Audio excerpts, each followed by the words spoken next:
Ang lulutuin ko ngayon ay bangus na niluto sa toyo. Parang yung bistek Tagalog na may kalamansi at toyo tsaka maraming sibuyas. So, version lang ito ng isda. So, ang una natin gagawin ay ipiprito natin. So, bago natin iprito, lagyan natin ng salt.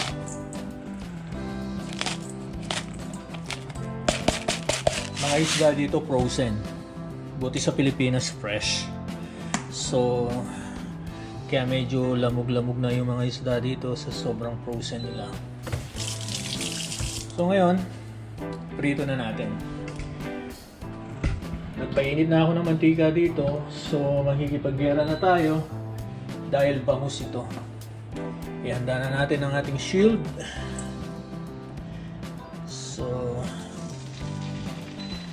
hindi pa siya masyado mainit. So mas maganda yan. Hindi tayo makikipag-gera muna.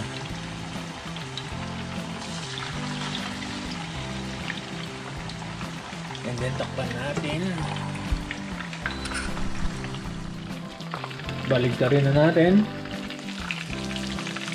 Ang ginawa ko para hindi ako matalsikan, pinatay ko muna yung inop ko muna yung kalan para pag binaligtad ko hindi ako nakikipag-gera.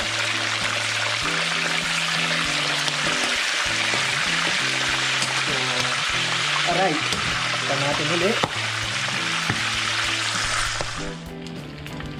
Okay, luto na.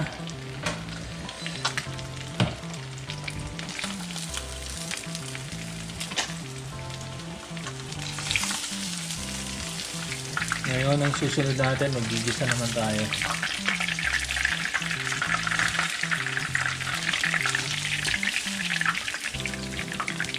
Bawasan natin yung ating mantika.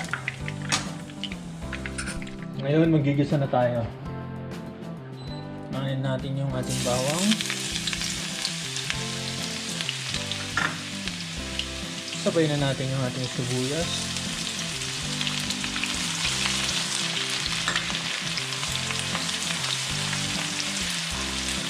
Bigyan natin ang ating sauce.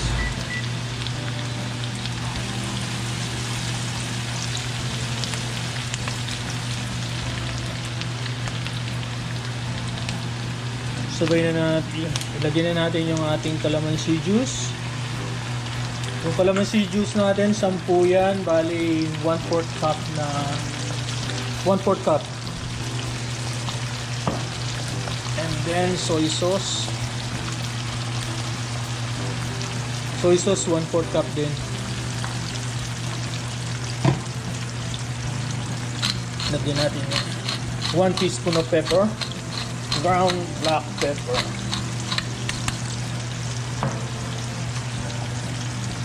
Habang kumukulo siya, ilagay na natin yung ating pinritong bangus.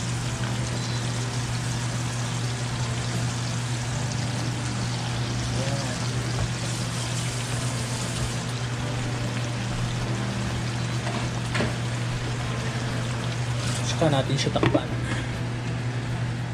Yung natin. So, ibabaliktad natin yung bangus.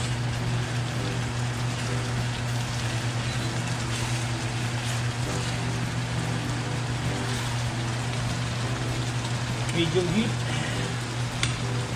And then, ilalagay na natin yung ating onion ring.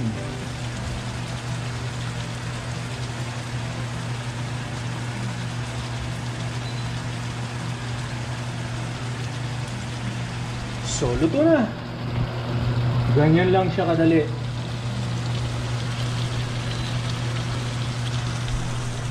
So, i-prepare na natin yung ating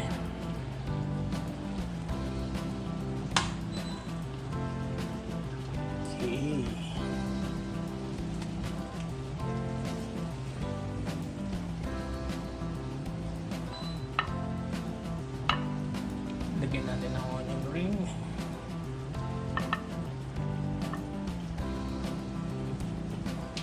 Tapos lagyan natin ng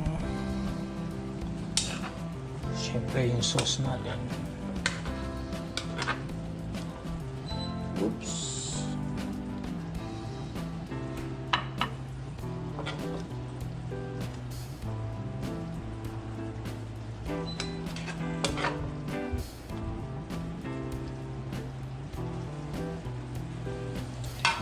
Okay, ito na yung ating bangus niluto sa toyo. Bistik Tagalog ba? Thank you for watching.